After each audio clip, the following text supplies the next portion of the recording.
বন্ধুরা আসসালামু আলাইকুম। আমরা গতকাল রাত্র 12টার সময় টাঙ্গাইল এসে পৌঁছাই। এটা হচ্ছে আদি টাঙ্গাইলের রোড। তো সামনে কবরস্থানের কবরে আমার নানু শোয়াইতে আছে, আমার আম্মার মা আর কি। তো এখানে এটা আগে মোটামুটি অনেকটা অনুন্নত ছিল। আমরা এখন টাঙ্গাইলে আদিপাড়া আছি, আদি টাঙ্গাইল যেটা বলে সেখানে আছি আর কি। তো এটা হচ্ছে আমার মামার বাড়ি। তো এখানে অনেক আগে আসছিলাম, তো আজকে অনেকদিন পর আসলাম। তেমন একটা ডেভেলপ হয় নাই, বাসার আশেপাশে মোটামুটি ডেভেলপ হয়ে গেছে। তো এটা হচ্ছিল আদি টাঙ্গাইল। তবে রুচি এবং গেট আপটা সুন্দর। এটা একটা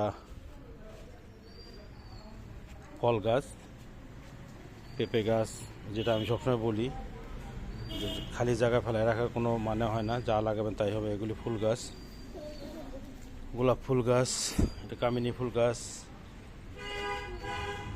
এটা গোলাপ ফুল গাছ, এটা হলো গন্ধরাজ ফুল, এটা হলো গোলাপ ফুল, এটাও গন্ধরাজ ফুল, আর এটা হচ্ছে বেলি ফুল। বেলি ফুলের গন্ধটা খুব ভালো লাগে সকালবেলা।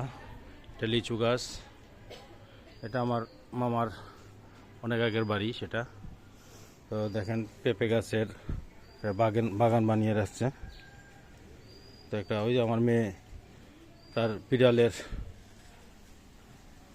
বিড়াল প্রেমিক, সে বিড়ালের প্রতি তার ভালোবাসা আছে, থাকবে আর কি, এরকমটা। তো ডাব গাছ বলতে নারিকেল গাছও আছে। মোটামুটি অনেক সুন্দর একটা বাড়ি। তো আমরা আসছি গতকাল রাত্রে 12টার সময় ঢাকার থেকে রওনা দিয়ে। তো আলহামদুলিল্লাহ আমরা আসছি ঠিক মতো। এখন রাত্রে খাওয়া দাওয়া করছি, এখন আবার সকালে খাওয়া দাওয়া করবো।